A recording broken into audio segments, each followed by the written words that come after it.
Arriving at Miami was very emotional. Again, I was super excited to have the opportunity to play Division I football.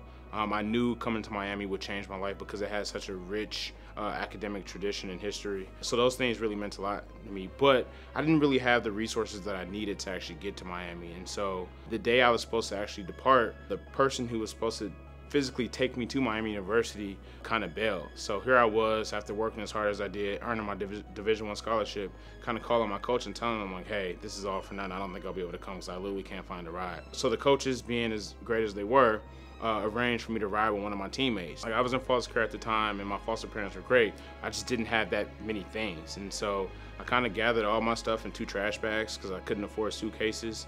And here I was going to Miami University for the first time with a stranger carrying 2 trash bags.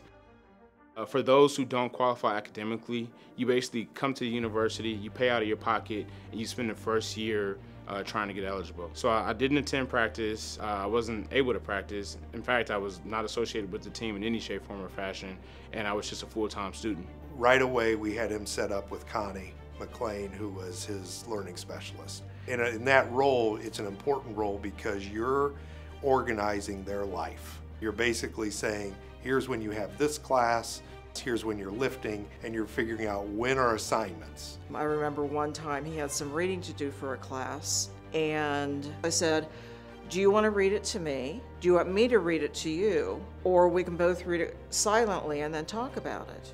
He said, I'm not going to read it at all. I said, John, you would really like this, because it was about a Native American girl going to public school for the first time. What a culture shock it was for her. Just what he was going through. But he stood up and walked out. The idea of a reading deficiency was kind of funny to me because I just didn't know I had any deficiencies because I wasn't really expected to do much in school. And so once I realized that I couldn't quite keep up with a lot of the other students and all these concepts were foreign to me, I utilized all of Miami's resources and was able to get a 2.7 my first year. After that, I was able to play. It was during the fall of his sophomore year that John got injured. Imagine somebody going through an entire year ready to just play football. We're in summer camp and somebody rolled up the back of his leg up to his knee that caused severe damage in his knee, not allowing him to play. Oh, it was really devastating for John because we just knew that this was his moment, his way out. So it took almost like a year of rehab and surgeries for me and the doctors to finally conclude that it was probably best that I stopped trying to have surgeries. Like, football becomes who you are, it becomes what you are, and it becomes every part of you. And so for the first time, I felt like I just didn't have an identity. I didn't know what to do with myself. So I actually considered leaving college because I was like, well, if I can't play football, why am I here?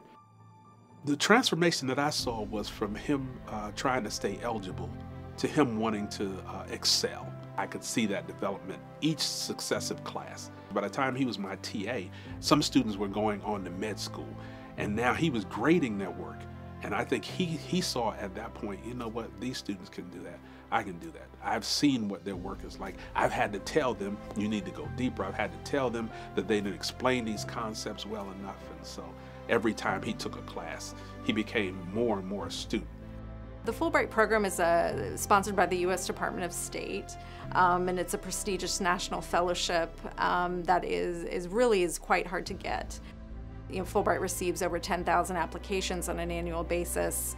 I worked with John in 2014 and 2015. Both years he was a semifinalist, and then he came back and he applied in fall 2017, where he was awarded a Fulbright to South Korea. The Rangel Fellowship is a national fellowship opportunity that is intended to diversify the U.S. Foreign Service.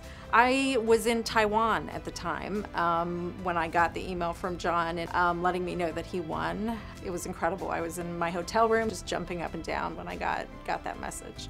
I was not surprised. At that point, I had worked with John on 2 Fulbright applications. I knew what a strong applicant he was, and he is just very well suited to the work of the Foreign Service. I mean, he's done tremendous. Everything that he touches, becomes great. Great person, great friend, great inside the classroom.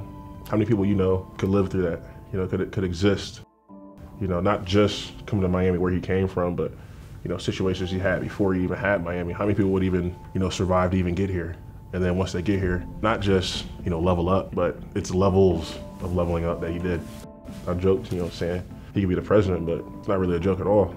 The Inside Washington program was really my catalyst to life in the Foreign Service and exposure to DC. And I don't think I would have been able to get into the Foreign Service or do some of the things that I've done had I not had that first semester in DC, let alone get a master's degree at a place like George Washington University. Very few people pass the Foreign Service exam. Flag Day, they announce your name, they give you a flag and tell you the country that you're going to. His desire was to go to Angola.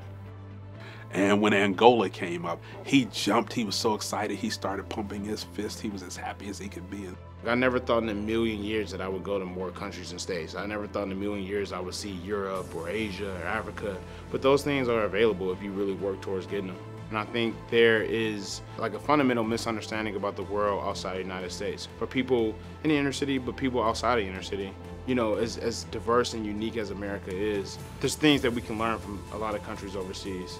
So I would just encourage people to, one, most importantly, just believe in yourself, but then also not allow anyone or anything to tell them that they don't deserve the success that they're entitled to.